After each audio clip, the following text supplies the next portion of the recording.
आपका जो क्वेश्चन है इसका क्रक्स ये है कि are we serious, government is serious, तो अनडाउटेडली इसमें कोई शक वाली बात ही नहीं है। हम बिल्कुल मुज़ाकरात के लिए इस अमल को भी इसका भी खैर मकदम करते हैं। ताली एक हाथ से नहीं बजती, ताली दो हाथों से बजती है। अगर हम एक स्टेप फॉरवर्ड करते हैं तो दूसरों को भी एक कदम आगे आना चाहिए, और सम टाइम्स माहौल भी ऐसा बनाना चाहिए कि जिससे मुज़ाकरात का अमल जो है वो आगे बढ़े।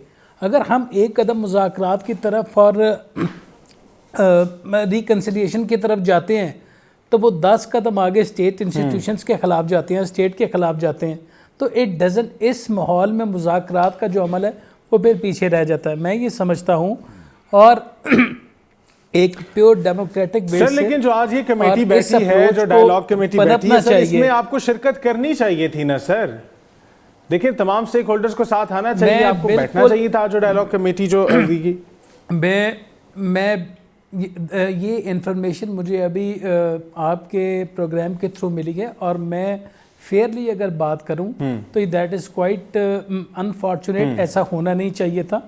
जहां बेहतरी की बात हो वहां सबको पार्टिसिपेट करना चाहिए, मैं बड़े दिल से कह रहा हूं। यानी आप कंडेम करते हैं अदम शिरकत की। उधर ना जाना ठीक है। नहीं, मैं कंडेम नहीं कर रहा, मैं ये अपना एक मैवरिक और इंडिपेंडेंट ओपिनियन दे रहा हूँ पाकिस्तान के हालात को मद्देनज़र रखते हुए कि सियासी जमातों को डायलॉग की तरफ बढ़ना चाहिए, और ऐसा कोई अमल जिससे ये तासुर भी पकड़े कि हम या ऑपोजिशन या any left and right are not serious on dialogue, तो मेरे ख्याल में इससे आने वाले वक्त के लिए मुज़ाकरात के लिए नुकसान होगा। ये मेरा ख्याल है, ये मेरी इंडिपेंडेंट ओपिनियन है। मुझे कोई ओन करे डिसओन करे मुझे उससे फर्क नहीं पड़ता। मैं अपने काम से काम रखता हूँ। Whatever is my job I do that honestly and I do. मुझे किसी से तनख्वाह चाहिए, ना मुझे कोई रिटर्न चाहिए। मैं खुलूस नीयत से इस मुल्क के लिए under the platform of Pakistan Tehreek Insaf and under leadership of Imran Khan में अपना काम कर रहा हूँ, और मुझे कोई रिटर्न नहीं चाहिए। ठीक है, this is what I can do for this country and I am doing it. अब बात आ जाती है जो मुझे समझ आई है, वो उन्होंने तज्जिया किया है कि एक इंप्रेशन दिया जा रहा है कि दो पीटीआई है, और उन्होंने उसको करेक्ट करते हुए कहा है कि पीटीआई एक ही है जो इमरान खान है, दूसरी पीटीआई नहीं है। जो मुझे समझ आई है कि उन्होंने क्या कहा है, तो उन्होंने ये नहीं कहा कि दो पीटीआई हैं, उन्होंने कहा है कि एक इंप्रेशन दिया जा रहा है। अच्छा, अब ये बात मैं 100% एग्री करता हूं कि पाकिस्तान तरीके इंसाफ। तो सर फवाद चौधरी का कौन सी वाली पीटीआई से ताल्लुक है, लखपत वाली या डाला वाली? To the best of my knowledge दो चीजें ऐसी थी जो इमरान खान ने कही थी। इमरान खान ने कहा था हर वो शख्स जिसने एक प्रेस कॉन्फ्रेंस की थी पाकिस्तान तरीके इंसाफ को छोड़ने की, उसके पास उसको वापसी के चांस है, और वो मैं दूंगा जब जेल से बाहर आऊंगा।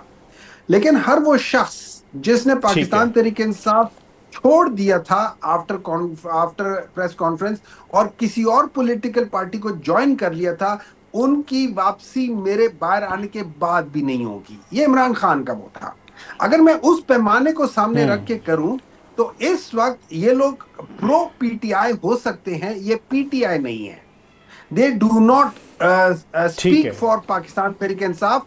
ये पाकिस्तान तहरीक इंसाफ से इनका शायद ये हमदर्दी हो, लेकिन they do not represent any kind of things with Pakistan Tehreek Insaf. Number 2, Pakistan Tehreek Insaf के बाद जो आपने अभी बात की है सलमान अकरम राजा साहब की, सलमान अकरम राजा साहब की आप प्लीज ट्वीट पढ़ लें। उन्होंने कहा मैंने कोई ऐसी बात नहीं की, मेरे ख्याल में जेल से बाहर या किसी चीज के बाहर उनसे बाज जो सहाफियों ने बातचीत की थी, और उन्होंने शायद उनकी बात की इंटरप्रिटेशन गलत करते हुए ये कहा है कि आज ये उन्होंने कहा है। देखिए इस तरह है कि जो इलेक्टेड बात हुई थी, किसी ने उनसे पूछा था कि इलेक्टेड चेयरमैन है, तो अगर देखा जाए elected chairman is a different thing और nominated chairman are different thing. Pakistan Tehreek Insaf में जो इलेक्शन हुआ उसके बाद दोबारा इलेक्शन नहीं हुआ, तो उसमें इलेक्शन की बात नहीं आ रही। इस वजह से शायद उन्होंने करेक्ट कहा, लेकिन उन्होंने कहा to the as far as today is concern, Gohar साहब, बैरिस्टर गोहर साहब is the chairman, he is the chairman. इसको उन्होंने तस्दीक की है। लेकिन जब आप नेटी ग्रिटी पे जाके कहते हो कि कोई कहता है कि जी he is the elected chairman, तो फिर आप उनको करेक्शन के लिए कह दो कि देखिए यार वो चेयरमैन है, इलेक्टेड नहीं है, विच इज फैक्ट। सो उसमें अच्छा, इस बात पे आप ये देख लें, इस बात ठीक के है। ऊपर बैरिस्टर गोहर साहब ने भी कोई रद्द अमल नहीं दिया, क्योंकि वो बात ऐसी कोई थी नहीं जिसमें कोई डिविजन आ रही हो। और ठीक है सर। उन्होंने अपनी ट्वीट में भी ये कहा हुआ है, सलमान अकरम राजा ने ट्वीट में भी किया हुआ है, हाँ इस चीज को उछालने में बाज मीडिया वाले शायद उनको मजा आता है या उनको कहा जाता है, whatever it is, I don't understand that.